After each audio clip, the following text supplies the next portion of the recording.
السلام عليكم ورحمة الله وبركاته، ازيكم عاملين ايه؟ لو النهاردة هنعمل مرقة الدجاج الفورية أو مكعبات مرقة الدجاج. هنعملها في البيت بمكونات سهلة خالص وبسيطة جدا. معانا هنا شوربة دسمة، ومعانا هنا بصل، دي حبات بصل كبيرة، ومعانا حبيتين جزر، ومعانا فلفل، ومعانا هنا راس توم، ومعانا كزبرة وبقدونس. هنشوح طبعا كل الخضار ده كله على بعضه. هنجيب شوية زيت على النار وهنشوح فيها البصل والجزر والفلفل والثوم والبقدونس.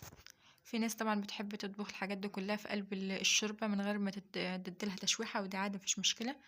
المهم الخضار ياخد السوية في الشوربة، بس نديله تشويحة عشان بيدي نكهة وطعم حلو. فهنشوحهم الأول هنا، وهنضيف عليهم ورقتين لورا. هنا بقية الطماطم اهوت،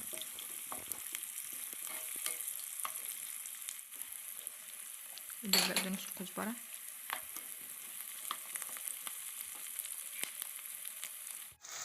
ورقتين لورا.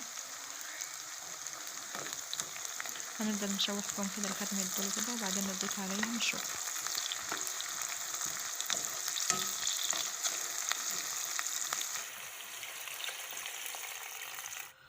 هنا ضفنا الشوربة وهنسيبهم على نار كده ياخد لهم تشويحة او سوي.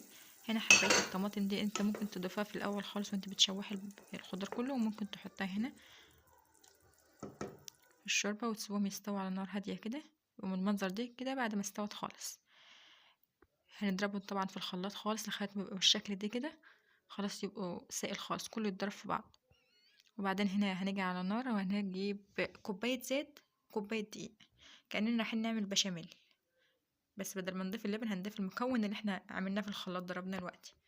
البهارات الأساسية اللي هنضيفها، هنجيب كزبرة وحبهان، وهنجيب حبة مطحون، وهنجيب بصل باودر وتوم باودر وجنزبيل وقرفة، وهنجيب هنا بهارات فراخ وكركم وشوية كاري صغيرين خالص، معلقة كركم على نص معلقة كاري. طبعا كل البهارات ديت معلقة من كل حاجة. شو أي كان بقى البهارات اللي انت هتضيفيها، اللي هي بهارات اللي عندك، بس ما تزوديش الكاري فيها.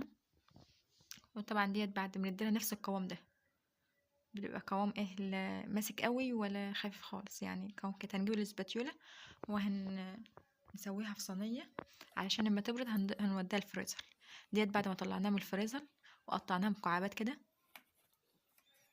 بنقطعها هنا بقى مكعبات ونحفظها بقى في حافظه في الفريزر. يعني بعد ما نجيبها من على النار بنسويها في صينيه، وبعدين بنحطها في الفريزر عشان بعد ما تبرد بنحطها في الفريزر لحد ما تبقى جامده كده، وبعدين نقطعها بالسكينه مكعبات. انا جبت هنا حافظة واحط فيها المكعبات ديت بقى واحفظ، وبقت مكعبات احسن من اللي بره، احسن من اللي بتشتري من بره. يا رب تكون الوصفة ديت عجبتكم.